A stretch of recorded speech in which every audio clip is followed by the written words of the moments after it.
성경 봉독을 건이도 같이 한 거네요. 앞에 나와서 한 거 보니까. 그치 건이야? 이제 뒤로 가서 설교 들으러 간 거지. 네, 그런 거네요. 네. 네, 오늘 예배에 빠진 분들이 되게 많네요. 각 가정의 집안에 막 일들이 겹쳐서 이런 경우도 드문데 늘 나오시던 분들이 상당히 많이 얼굴이 안 보입니다. 우리가 지금 방금 전에 읽었던 누가복음 10장 25절을 보면은 어떤 율법 교사, 율법 선생이 예수님에게 질문을 하죠. 선생님, 내가 무엇을 해야 영생을 얻겠습니까? 선생님, 내가 무엇을 해야지 영생을 얻겠습니까? 여러분, 영생, 우리의 믿음의 핵심이라고 말할 수 있을 것 같아요.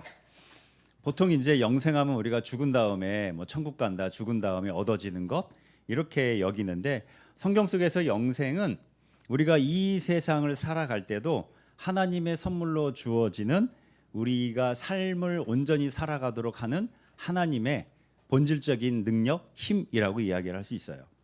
우리가 예수님 안에서 하나님의 신성과 연결될 때 이 영생의 능력을 가진 영생의 삶을 지금 여기서도 살아갈 수 있다는 거죠. 그거를 성경에서 현재적인 하나님 나라라고 합니다. 영생은 죽은 다음에만 가는 게 아니에요. 이 세상에서 영생의 능력으로 삶을 살아갈 수 있다는 겁니다. 이제 그런 의미에서 그런 삶을 내가 어떻게 살아갈 수 있겠느냐라는 이런 질문이에요. 이 율법 선생의 질문에 대해서 여러분 예수님께서 뭐라고 답하시죠? 예수님의 특징은 답을 바로 안 하세요. 역으로 질문하십니다. 예수님의 교수법은 질문법이에요. 질문을 하세요. 그래서 이렇게 26절에서 질문하죠. 그것에 대해서, 그러니까 율법에 무엇이라고 기록하였으며 너는 그것을 어떻게 읽고 있느냐? 율법 선생이잖냐 네가. 그게 율법에 다 기록이 되어 있는데 그에 대한 너의 생각은 뭐냐? 라고 질문을 했습니다. 근데 이 율법 선생이 율법 교사가 그냥 이 밥 먹고 율법 교사를 딴 사람은 아닌 것 같아요. 그러니까 요즘 말로 하면은 이제 율법 박사죠. 박사를 그냥 딴 건 아니었던 것 같아요. 나름대로 공부를 열심히 했던 사람입니다. 그래서 예수님의 이 역질문에 대해서 율법의 핵심을 정확하게 요약해서 짚어서 대답을 해요. 그게 신약 성경에서 가장 중요한 구절이라고 여겨지는 말씀이죠. 27절에 그가 대답하였다. 율법 교사가 대답을 합니다. 여러분 그 다음 같이 읽어볼까요? 누가복음서 10장 27절 율법 교사가 어떻게 대답을 했는가? 같이 읽어보겠습니다. 시작. 내 마음을 다하고 내 목숨을 다하고 내 힘을 다하여 내 뜻을 다하여 주 너의 하나님을 사랑하여라 하였고 여기까지. 요거는 구약의 신명기 6장 5절에 나오는 말씀이에요. 그 신명기 6장 5절 말씀을 인용해서 이야기를 합니다. 자, 그다음에 이어서 읽어볼까요? 또 내 이웃을 내 몸같이 사랑하여라 하였습니다. 이것은 구약성경 레위기 19장 18절에 나오는 말씀입니다. 이 두 구약의 율법의 구절을 인용해서 율법 교사가 영생에 대한 중요한 메시지를 답을 하고 있어요. 그래서 예수님께서 이 율법 교사에게 뭐라고 하셨죠? 내 대답이 옳다. 너의 대답이 옳다. 여러분 이 율법 교사는 예수님을 시험하려고 예수님을 떠보려고 이런 질문을 했는데 그런 질문과 오고 가는 대화 속에서 본인도 모르게 성경의 핵심 중의 핵심, 복음의 핵심 중의 핵심을 정확하게 짚어서 이야기를 해주고 있어요. 하나님의 사랑과 이웃 사랑. 이것이 구약 성경의 출애굽 사건을 통해서 이루어지기 시작한 하나님 나라의 비전을 이루는 핵심이라는 것이고 예수님께서 사역을 시작하면서 선포했던 하나님 나라의 비전을 이루는 핵심이라는 거예요. 하나님의 사랑과 이웃 사랑. 이것이 성경의 그 방대한 구절을 단 두 구절로 요약했을 때 바로 이렇게 이야기할 수 있다는 거죠. 여러분 우리가 너무도 잘 아는 그 유명한 말씀이잖아요. 하나님 사랑과 이웃 사랑. 그런데 여기서 의문이 좀 들지 않으세요? 의문이 생기지 않으세요? 하나님을 그렇게 정성을 다해 사랑해야 된다. 그거는 좀 받아들이고 이해할 수 있는데 왜 하필 이웃 사랑이 영생을 얻는데 가장 중요한 계명이 되는 걸까? 왜 이웃사랑이?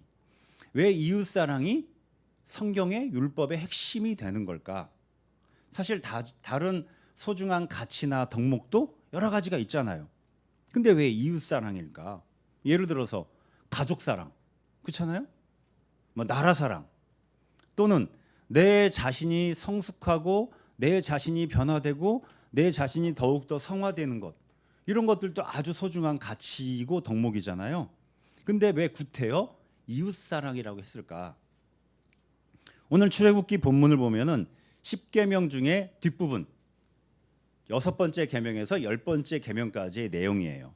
여러분, 10계명은 구약의 율법의 요약이고 율법의 정수라고 합니다. 10계명을 보면은 첫 번째에서 네 번째 계명은 하나님과의 관계에 대한 내용이에요. 그리고 다섯 번째는 부모를 공경하라, 이 내용이에요. 그리고 여섯 번째에서 열 번째 오늘 본문의 내용은 뭐냐? 이웃과의 관계에 대한 내용입니다. 이웃. 여러분, 이것도 좀 이상하지 않아요? 당시 사회는 인류 역사에서 가장 대표적인 어떤 사회였어요? 가부장제 사회였어요.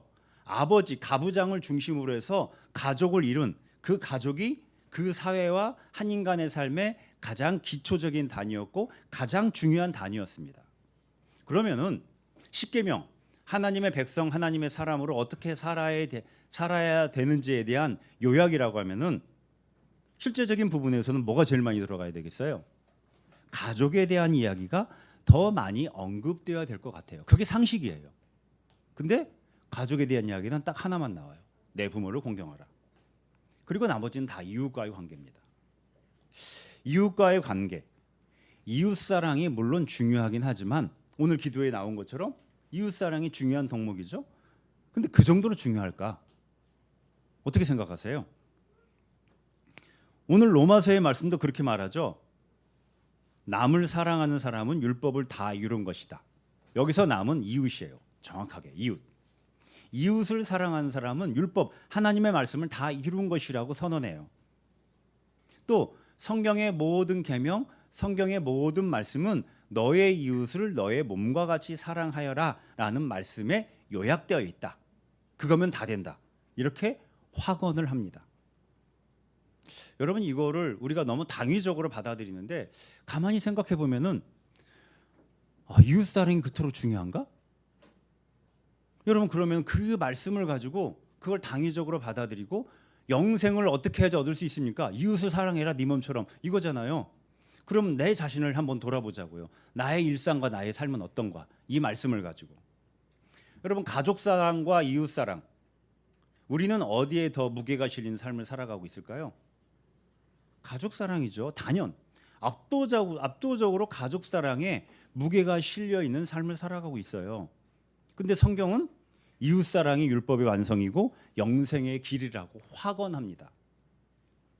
이 말씀에 비춰보면 이 자리에 있는 우리 모두는 어때요?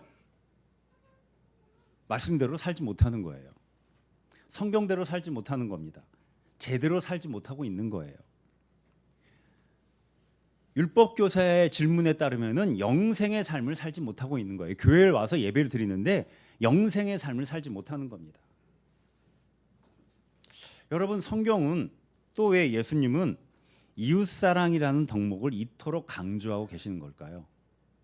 우리가 너무도 많이 들어가지고 이거에 대해서 그냥 당위적으로 그리스도인의 당위적인 윤리적 덕목으로 받아들이고 있으니까 문제없이 생각하지만 가만히 생각해 보면은 이웃사랑이 그토록 중요한가? 이런 의문을 가질 수도 있어요. 이것을 풀어가기 위해서는 우리가 창세기로의 여행을 좀 떠날 필요가 있습니다. 창세기 앞부분을 살펴볼 필요가 있어요. 창세기 3장을 보면은 아담과 하와가 선악과를 따먹습니다. 그리고 어떻게 했느냐? 하나님을 피해요. 그리고 에덴 동산의 나무들 사이에 숨어 있었습니다. 하나님께서 아담을 찾으시고 아담을 부르셨어요. 그리고 이렇게 부르시죠. 아담아, 아무리 봐도 애가 없어요. 그래서 아담아, 네가 어디 있느냐? 이게 하나님이 인류 역사상 최초로 인간에게 던지는 질문입니다. 지난주 설교에도 나왔죠. 네가 어디에 있느냐? 이 질문에 아담이 이렇게 대답을 합니다. 저는 벗은 몸이 두려워서 숨었습니다. 벗은 몸이 두려워서 숨었습니다. 여러분 여기서 아담이요. 벗은 몸이 부끄러워서 숨었습니다. 이렇게 하지 않았어요. 벗은 몸이 두려워서 숨었습니다. 라고 했습니다. 두려웠어요. 나를 있는 그대로 다 보여주는 것이 누구에게? 하나님에게. 나를 있는 그대로 다 드러내는 것이 두려워졌습니다. 그래서 숨었어요. 나를 숨기고 싶어졌어요. 여러분 선악과를 따먹기 전에는 전혀 아무런 문제가 없었어요. 그냥 그대로 나를 있는 그대로 다 보여줘도 하나님 안에서 나는 온전히 일치되어 있고 연합되어 있었기 때문에 나의 모든 것들을 하나님께 다 드러내도 아무런 문제가 되지 않았어요. 그런데 숨기고 싶어졌어요. 어느 정도로? 두려움에 사로잡혀서 하나님께 나를 숨기고 싶어졌어요. 뭐예요? 하나님과의 관계에 균열이 생긴 겁니다. 하나님 안에 온전히 뿌리 내렸던 인간이 자신의 본질, 자신의 근원적인 기반이신 하나님과의 단절, 분리가 발생한 거예요. 이것이 우리 인간이 가진 가장 근본적인 문제라고 창세기는 이야기하고 있는 겁니다. 여러분 우리가 애니어그램을 다 알고 있지만 애니어그램에서 말하는 우리 인간, 우리 사람은 어떤 사람이냐? 창세기의 이 말씀이에요. 그대로. 본질과 분리되고 단절된 인간. 이게 우리들이에요. 그래서 근원, 내 존재의 근원과 본질로부터 단절되고 분리되다 보니까 근데 그래도 그럼에도 불구하고 우리가 이 세상을 살아가야 돼요. 그래서 본질과 단절된 분리된 우리가 이 세상을 살기 위해서 우리 안에 형성된 게 우리의 성격이에요. 애니어그램에서 말하는 9가지의 각기 다른 성격. 그래서 그 성격은 곧 내가 아니에요. 그 성격은 이 세상을 살기 위해서 내가 어쩔 수 없이 가지고 있지만 우리는 그 성격의 길을 따라서 본질, 내 근원과 연결되어야 되고 그래서 진정한 나 자신으로 변화되어 가야 돼요. 애니어그램은 그렇게 본질로부터 단절되고 분리된 우리가 나의 진정한 본질이신 하나님과의 연결, 진정한 관계 회복을 하도록 안내하고 돕는 영적인 지혜라고 이야기를 할 수 있어요. 여러분 창세기를 보면은 아담의 이 대답에 대해서 하나님께서 또 질문을 하세요. 하나님도 질문을 하시고 예수님도 질문을 하세요. 여러분이 기도하실 때 하나님이 답을 잘 안 주잖아요. 원래 하나님 속성이 그래요. 하나님은 질문하시는 분입니다. 그래서 기도할수록 신앙생활을 할수록 우리 안에 많은 질문이 생긴다. 그러면은 그건 많은 의문이 생긴다. 그거는 좋은 겁니다. 답보다는 질문과 의문 속에서 우리는 신앙적 영적 여정을 가는 거거든요. 하나님이 아담에게 이렇게 질문하세요. 네가 벗은 몸이라고 누가 일러주더냐? 내가 너더러 먹지 말라고 한 그 나무의 열매를 네가 먹었느냐? 라고 질문하십니다. 이때 아담이 뭐라고 대답하시죠? 자, 인간의 치사함을 최초로 드러내는 장면이에요. 자, 한번 읽어보겠습니다. 창세기 3장 12절.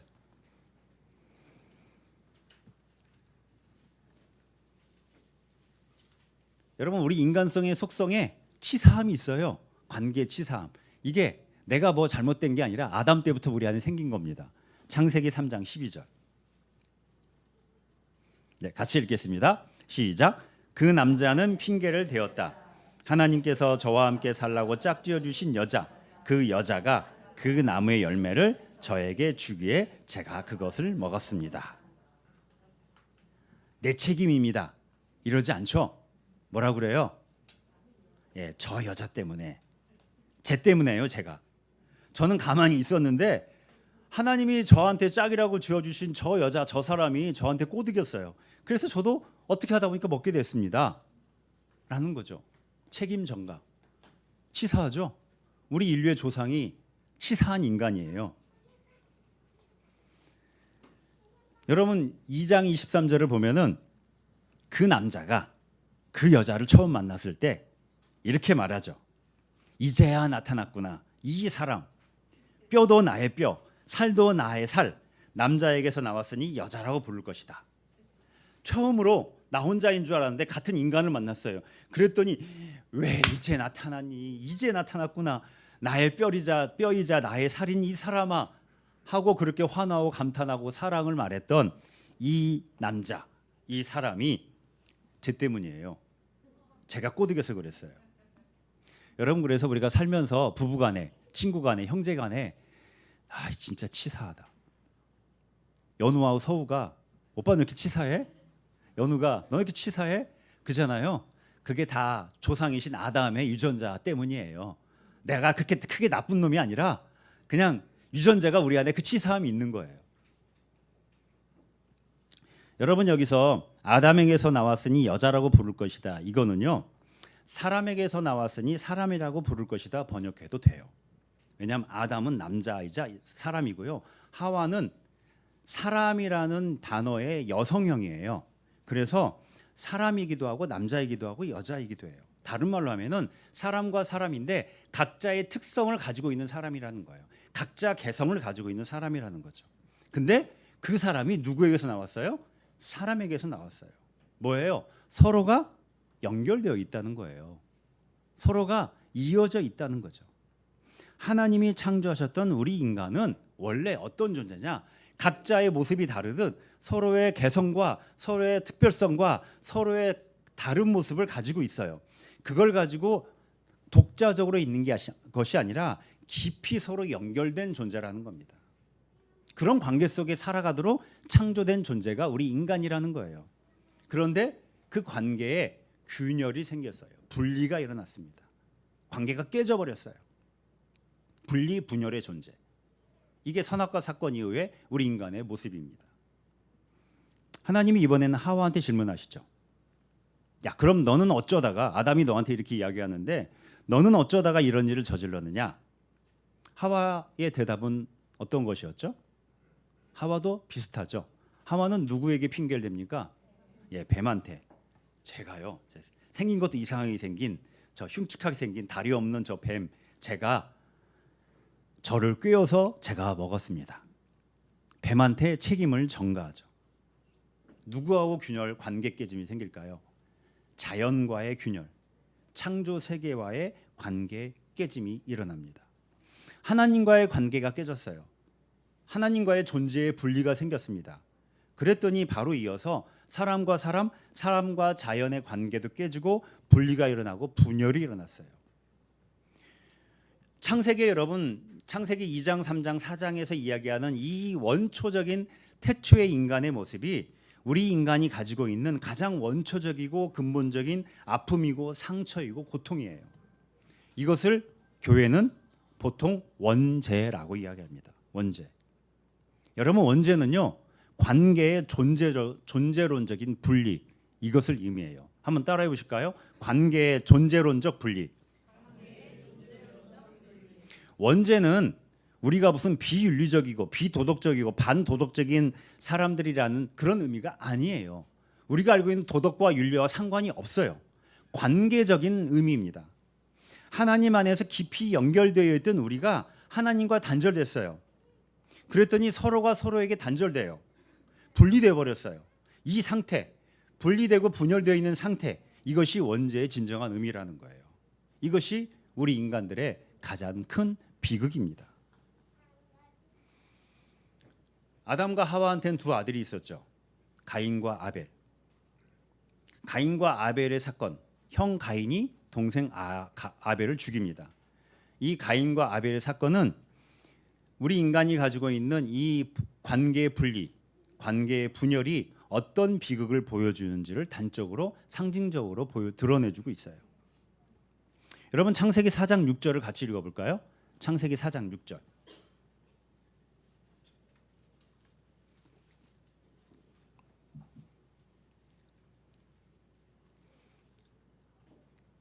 창세기 4장 6절 읽어보겠습니다. 주님께서 가인에게 말씀하셨다. 어찌하여 내가 화를 내느냐? 얼굴빛이 달라지는 까닭이 무엇이냐? 여기까지. 서로 분리되고 분열된 존재. 그런 인간은 이제 서로가 서로를 바라보면서 어떤 내재적인 감정이 근원적으로 있느냐? 서로를 바라보면서 화가 나요. 화가 나 있어요. 분노. 얼굴색이 변해 있어요. 내면의 얼굴색이 변해 있어요. 이게 인간의 기본적인 감정, 기본적인 태도예요. 이걸 애니어그램에서 격정과 고착이라고 그래요. 우리 안에 근본적으로 가지고 있는 우리의 인격적인 내재적인 부정성, 이게 우리 안에 깔려 있어요. 그래서 그 각자의 유형의 고착과 격정을 가지고 뭘 하느냐? 서로가 서로를 비교해요. 서로가 서로를 판단합니다. 그리고 시기예요. 질투하예요. 정죄예요. 경쟁해요. 혐오해요. 더 나아가서 나하고 다른 저 인간이 없어졌으면 좋겠어요. 내 상대가 없어졌으면 좋겠어요.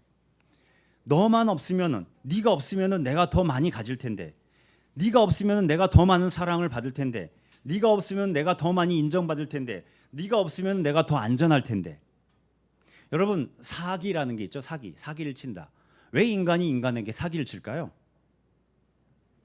그하고 나하고 상관이 없으니까 그래요. 사기쳐서 내가 이익을 얻고 내가 더 풍요로워지면 그만이에요. 내가 사기친 것 때문에 저 사람이 고통당하고 인생의 바닥으로 떨어지고 아무 상관없어요. 왜? 쟤하고 나는 아무 상관없으니까. 분리된 존재니까. 그의 고통은 나의 것이 아니에요. 그래서 사기를 치는 거예요. 나만 잘 살면 된다. 쟤하고 나하고는 분리되어 있고 분열되어 있다. 거기에서 나오는 이 격정과 고착의 욕망이 사기라고 하는 관계 행위로 발현되는 거죠. 가인이 아벨을 죽인 사건은 이 분리된 분열된 인간 안에 담겨져 있는 네가 죽어야 내가 살 수 있다는 죽임의 욕망을 반영하고 있습니다. 여러분, 성경은 이것이 우리 인간이 가진 가장 근본적인 죄성이라고 말해요. 그리고 이 가인과 아벨 사건에 드러나는 형제와 형제의 질투, 시기, 경쟁은 부족과 부족, 민족과 민족, 나라와 나라 사이의 시기, 질투, 혐오, 정죄, 비교, 경쟁으로 확장되어 가죠. 극히 사적인 차원만이 아니라 우리 인간들이 사는 이 세상 사회 시스템 곳곳에 아주 은밀하면서도 견고하고 정교하게 서로 비교하고 서로 시기하고 서로 경쟁하고 서로 정죄하는, 그러면서 서로에게 분노하는 욕망이 깊게 어쩔 수 없도록 자리 잡아 버렸어요. 이것이 죄된 세상의 본질입니다. 이 세상이 죄로 가득 차다고 했을 때 그것이 의미가 바로 이거예요. 반도덕적이고 반윤리적인 차원의 그런 차원이 아니라, 월 듀란트라는 문명사학자가 있습니다. 월 듀란트. 이 사람이 인류 역사의 기록이 남겨져 있는 기록들을 약 3,421년 동안에 전 세계에 흩어져 있는 기록들을 수집해서 분석을 했대요. 인류 역사를. 그랬더니 3,421년의 인류 기록된 역사 속에서 전쟁이 없었던 해가 얼마인지 아세요? 3,421년의 역사 속에 전쟁이 없었던, 한 해도 전쟁이 없었던 때가 268년이었답니다. 전체의 7.8%였대요. 특히 근현대에 들어와서 미국의 미시간 대학에서 한 2, 30년에 걸쳐서 긴 연구를 했어요. 전쟁에 대한 연구를 했습니다. 1816년부터 2009년까지 다 기록들을 뒤졌어요. 역사에 대한 기록들을. 그랬더니 1816년에서 2009년까지 이 지구상에 전쟁이 없었던 해, 1년 동안 전쟁이 한 번도 없었던 해가 1816년에서 2009년까지 얼마나 될까요? 얼마나 될 거라고 생각이 드세요? 한 해도 없었어요. 1816년에서 2009년까지 곧 약 200년 어간의 이 역사 속에서 이 지구상에 어디인가서는 매년 전쟁이 벌어지고 있었다는 거예요. 인간이 인간을 살생하고 죽이는 그 일이 정당하다고, 정당한 죽임, 정당한 살생, 이것이 200년 어간 동안 한 해도 없었던 적이 없었다는 거죠. 여러분, 이렇게 우리 인간의 역사가 지속되는 동안에 이 지구상 어디선가는 서로가 서로를 죽이는 전쟁이 벌어지고 있었던 거예요. 그래서 어떤 역사학자는 인류의 역사를 곧 전쟁의 역사다, 그렇게 이야기를 하잖아요. 여러분, 이렇게 서로 분리되고 분열되어서 경쟁하고 비교하고 시기하고 분노하고 서로를 향한 죽임의 문화를 만들어 나가고 있는 인간들에게 구원이 뭘까요? 그럼 구원이 뭐겠어요? 원래의 연결을 회복하는 거예요. 원래의 연결을 회복하는 거. 그래서 하나님과의 연결, 하나님과의 연합이 구원이에요. 그리고 그 하나님과의 연결, 하나님과의 연합을 기반으로 해서 우리가 서로가 서로에게 연결되는 것, 그래서 더 이상 분리된 관계로 살아가지 않는 것, 연합된 존재로 살아가는 것, 이게 구원이에요. 그럴 때 정의도 평화도 이 땅에 온전히 이루어지게 되는 겁니다. 왜 이웃사랑이 중요하냐?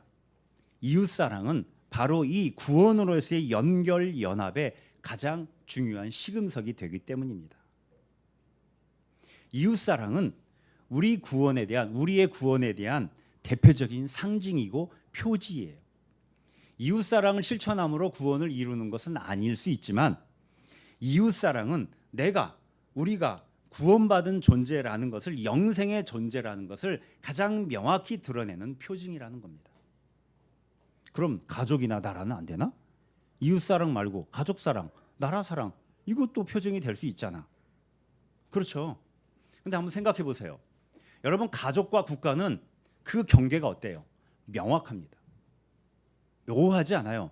내 가족, 일단 여러분 호적에 다 올라가 있잖아요. 가족 관계 증명서. 여러분 가족이 서류상으로 법적으로 딱 나와 있어요. 국가? 여러분 여권. 우리 최준 집사님 가족이 여행 갔는데 다 여권 가지고 갔잖아요. 대한민국 국민. 모호하지 않아요. 경계가 명확합니다. 경계가 명확하다는 것은 어떤 의미가 있느냐? 소속감도 명확하지만 견고한 분리의 체계를 만들 수 있어요. 대한민국 사람과 일본 사람. 그래서 여러분 축구하면 우리가 일본 팀 응원해요? 절대 응원 안 하죠. 다 대한민국 팀을 응원하죠. 모두 다 애국자가 돼요.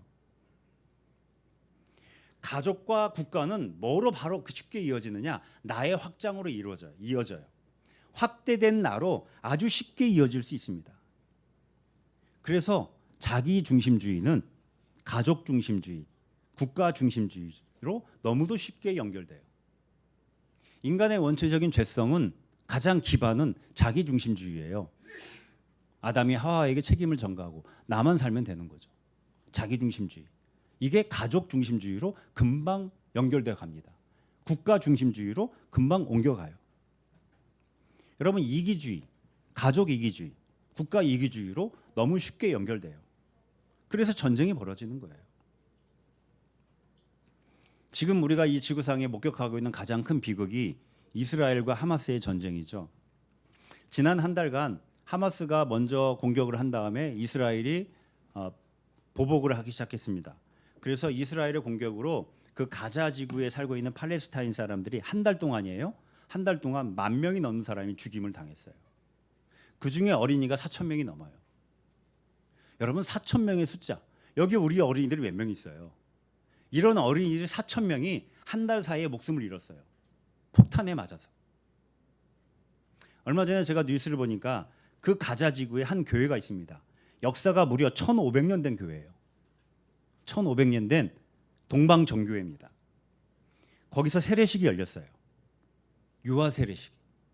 세례식을 할 때가 아닌데 포탄이 계속 쏟아지는 상황에서 긴급하게 유아 세례식을 열었어요. 왜 그랬을까요? 어린이들이 언제 죽을지 모르는 거예요. 그래서 혹시 그렇게 해서 우리 아이들이 죽어가더라도 세례 교인으로 죽게 하자. 그래가지고 유아 세례식을 열었어요. 실제로 그 교회가 그 세례식을 열기 얼마 전에 이스라엘군이 폭격한 포탄이 교회에 떨어졌습니다. 그래서 그 교회로 피신해 있던 팔레스타인 사람들 수십 명이 부상을 당하고 19명이 죽었어요. 그리고 그중에 3명이 어린아이였습니다. 여러분, 이 비극과 이 잔인함, 이 무차별적인 공격에 대해서 이스라엘 사람들은 정당한 공격이라고 이야기합니다. 정의를 실현하는 길이고 그게 평화를 이루는 길이라고 말해요. 그렇게 믿고 있어요. 이스라엘을 지지했던 서구 나라들도, 유럽 나라들, 미국도, 심지어 미국까지도 이제 그만해라. 거기까지만 해라. 선을 넘고 있다. 라고 이야기를 해도 끝까지 밀어붙이겠다고 합니다. 지금도 전투가 벌어지고 지금도 탱크가 들어가고 폭격기가 폭격을 하고 있어요. 지금도 이 시간에도 죽어가고 있습니다. 어떤 어린아이가, 어떤 한 가족이 죽어가고 있어요. 여러분, 이게 서로 분열되고 분리된 인간의 죄성이에요. 가인이 형제임에도 불구하고 아벨을 경쟁자로 분리하는 순간 살인의 충동에 사로잡혔던 것처럼 상대를 나하고 분리된 분열된 존재로 바라보고 적으로 돌리는 순간 그는 나와 똑같은 인간이 아니에요. 제거해야 될 대상이 되는 거죠. 아벨을 죽였던 가인의 욕망이 지금도 여전히 우리가 사는 인간 세계에 강력하게 작동하고 있어요. 특별히 가족과 국가라는 울타리는 이 욕망이 너무도 쉽게 작동할 수 있다는 거예요. 그래서 심지어는 하나님의 이름을 들먹이면서도 가족 이기주의에 빠지고 국가 이기주의에 빠지는 겁니다. 유럽의 국가들이 전쟁 벌이면서 그랬잖아요. 하나님이 우리 편이다. 하나님이 우리 편이다. 우리에게 승력을 하나님께 주실 것이다. 그리고 서로 총 쏘고 대포 쏘고 싸웠잖아요. 그런데 이웃은 어때요? 경계가 명확하지 않아요. 여러분의 이웃이 누굽니까? 한참 떠올려야 돼요. 이 얼굴 저 얼굴 떠오르기 시작하죠. 경계가 명확하지 않고 모호합니다. 여러분, 이웃 이기주의란 말이 있어요. 이웃 이기주의. 이웃을 나와 같이 여기는 것은 자기중심주의, 이기주의로 연결되기가 매우 어려워요. 오히려 그 반대로 내 자아가 깊어지고 내 자아가 넓어지고 거짓 자아로부터 내 진정한 자아로 내가 변형되어 갈 때 그럴수록 나와 이웃이 연결되고 이웃을 나와 똑같은 소중한 존재로 받아들일 수 있게 되는 거예요. 그래서 이웃사랑은 진정으로 내가 존재적으로 연결된 존재라는 걸 드러나는 증거가 돼요. 그래서 이웃사랑은 연결로서의 구원의 증거인 겁니다. 깊고 성숙한 내 자아에 내 진정한 참 자아의 표징이 되는 거예요. 내가 참 자아로 살아가고 있느냐 그걸 드러내고 그걸 보여주는 게 이웃사랑이라는 거죠. 내가 근원이신 하나님과 깊이 연결되고 그 하나님의 신성에 온전히 뿌리 내렸다는 그런 나의 회복과 치유의 시금석, 나의 구원의 시금석이 이웃사랑이라는 겁니다. 그래서 성경이 예수님이 그토록 이웃사랑을 강조하고 있는 겁니다. 여러분, 그러면 우리 이제 어떻게 해야 될까요? 이웃사랑이 그토록 중요하다. 이제 그렇구나. 그러면 이제 내가 가진 것을 기꺼이 다 이웃에게 퍼주고 그렇게 살아가야 되는 걸까요? 요즘에 어른 김장아, 아까 우리 조장 모임에서도 밥 먹으면서 그 이야기가 나왔는데 어른 김장아 예전에 우리가 추천 영화로 소개했잖아요. 극장에서 개봉하더라고요. 그걸 보면은 막 부담이 느껴지죠. 나는 그렇게 못 사는데 나도 저분처럼 저렇게 살아야 되나? 우리 최준 집사님이 이제 가족끼리 유럽 여행도 갔다 왔겠다. 그래, 이웃 사랑이 중요해. 구원받은 사람으로. 그래서 오늘 예배 끝나고 집에 돌아가서 이제 아빠는 이웃 사랑의 삶을 살았게, 영생의 삶을 살아갈 거야. 그래, 내일 병원에 출근해서 사표를 내려고. 그리고 아빠가 이제 의료 시설이 너무 열악한 아프리카 가서 평생을 의료 봉사하면서 살려고 그래. 그래서 가족 여러분은 각자 먹고 사는 거 각자 알아서 해. 그래서 우리 김용경 집사님이 갑자기 알바를 하기 시작하고 연우가 어디 가니? 알바로 아침에 새벽에 일어나서 신문 배달하고 이렇게 살아야 되는 걸까요? 여러분, 출애굽기 본문, 오늘 본문을 보면 이렇게 말씀을 하죠. 너의 이웃의 소유는 어떤 것도 탐내지 못한다. 너희 이웃의 소유는 어떤 것도 탐내지 못한다. 이웃의 것을 네 것으로 만들지 말라는 의미도 있지만 이웃의 삶, 이웃의 집, 그 이웃이 살고 있는 삶의 방식, 삶의 태도, 그것은 그의 것이니 그대로 존중하고 배려해야 된다는 의미가 있어요. 탐내지 말라, 판단하고 정죄하고 하지 말라는 거예요. 여러분, 판단하고 정죄하고 차별하고 혐오하는 것도 이웃의 것을 네 건 그건 아니야, 내 것으로 바꿔야 돼. 이웃의 것을 내 것으로 가져오는 탐내는 행위 중에 하나예요. 단순히 빼앗는 걸 넘어서서 그 이웃이 살아가는 방식을 그대로 존중하고 그대로 인정해 줘야 되는 의미가 여기 담겨져 있어요. 영생의 삶이 더 이상 이웃과 분리되지 않는 연결과 연합의 삶이지만 한편으론 우리는 이웃과 잘 분리되어 있는 이웃의 삶을 잘 존중하는 삶을 또한 살아야 돼요. 분리되어 있지 않으면서 분리되어 있는 것. 로버트 프로스트라는 작가가 있습니다. 가지 않은 길이라는 시를 쓴 이분이 그래서 이런 이야기를 했어요. 좋은 담이 좋은 이웃을 만든다. 좋은 담이 좋은 이웃을 만든다. 서로 깊이 연결되어 있는 좋은 담. 이것을 다른 말로 하면은 다양성 속의 일치, 다양성 속의 연합이라고 말합니다.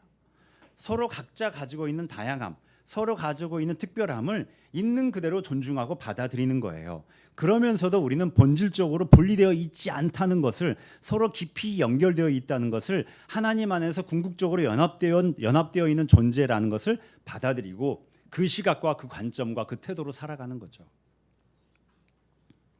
여러분, 그래서 우리에게는 두 개의 손이 필요해요. 두 개의 손이 필요합니다. 하나님이 그래서 두 개의 손을 주셨어요. 한쪽 손은요, 나의 삶과 내가 살아가야 될 삶, 이것을 가장 나답게 제대로 살아가는데 힘써야 되는 거예요. 이 손으로. 세상에 어떤 일이 일어나든, 가자 지구에 지금도 전투가 벌어지고, 우크라이나에서 지금도 전쟁이 벌어지고, 리비아 모로코에서는 기후 위기로 난민들이 발생하고, 그런 일이 일어난다 할지라도 우리는 어때요? 아침에 일어나서 출근하고 학교 가고 집안일을 하며 하루 일과를 시작해야 돼요. 그리고 그 하루를 다 마치고 우리는 어때요? 다 잠자리에 들어야 됩니다. 그렇게 나에게 주어진 삶을 하나님 안에서 온전히 살아가는 거예요. 이 한쪽 손을 가지고. 우리 모두에게 주어진 아주 소중하고 거룩한 우리의 의무고, 우리 하나님께서 우리에게 주신 선물입니다. 그 다음에 또 한 손은 우리 이웃들을 향해야 돼요. 우리 이웃들을 향해서 이 손을 내밀고 그들의 손을 맞잡아야 됩니다. 특별히 아픔과 고통 속에 있는 이웃들을 향한 따뜻한 손을 맞잡아야 돼요. 죽임의 폭력에 내몰려 있는 팔레스타인 가자 지구의 사람들에게, 세월호 가족과 12구 참사 가족들에게, 성적 지향성과 정체성이 다르다는 이유로 이 사회에서 차별과 혐오를 받고 있는 이들에게, 가난과 궁핍 속에서 지금 이 시간에도 힘겨운 하루를 보내고 있는 이들을 향한 이 손을 써야 되는 거예요. 이 손을 맞잡아야 되는 거죠. 그래서 우리는 두 개의 손을 같이 살아가야 됩니다. 이게 온전한 영생의 삶, 구원의 삶이에요. 그가 대답하였다. 내 마음을 다하고 내 목숨을 다하고 내 힘을 다하고 내 뜻을 다하여 주 너의 하나님을 사랑하여라 하였고, 또 내 이웃을 내 몸과 같이 사랑하여라 하였습니다. 모든 계명은 내 이웃을 내 몸과 같이 사랑하여라 하는 말씀에 요약되어 있습니다. 이 고백에 대해서 우리 예수님께서 이렇게 말씀을 하세요. 너의 대답이 옳다. 그대로 행하여라. 그리하면 살 것이다. 너의 대답이 옳다. 그대로 행하여라. 그리하면 살 것이다. 기도하겠습니다.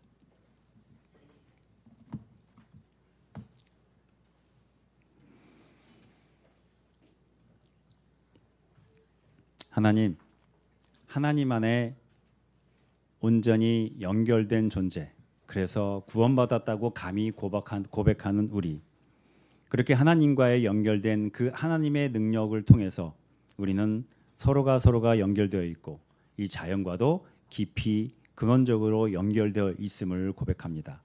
그것이 우리의 구원이고 우리의 영생임을 또한 고백합니다. 우리 안에 있는 그 하나님의 구원의 능력을 믿고 이제 우리가 한 손은 나에게 주어진 삶을 온전히 살아가며 그 삶을 사랑하며 그렇게 살아가게 해주시고, 또 한 손은 그렇게 나 밖에 누군가를 향해서 깊이 연결됨을 드러내고 실천하는 삶을 살아가는데 사용하게 하여 주시옵소서. 그래서 두 개의 손의 삶을 온전히 건강하게 균형 잡히게 그렇게 영생의 삶을 오롯이 살아가는 우리 모두가 되게 하여 주시옵소서. 예수 그리스도의 이름으로 기도합니다. 아멘.